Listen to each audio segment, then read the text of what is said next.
You ask Tiger to solve. This deals with linear equations with one unknown. The final result is c equals -4. Let's solve it step by step. Simplify the expression. Expand the parentheses. Simplify the arithmetic. Combine like terms. Group all constants on the right side of the equation. Add 6 to both sides. Simplify the arithmetic.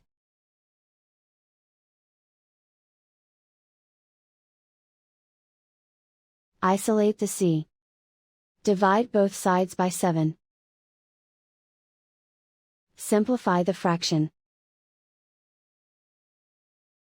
Find the greatest common factor of the numerator and denominator. Factor out and cancel the greatest common factor. And so the final result is c equals -4.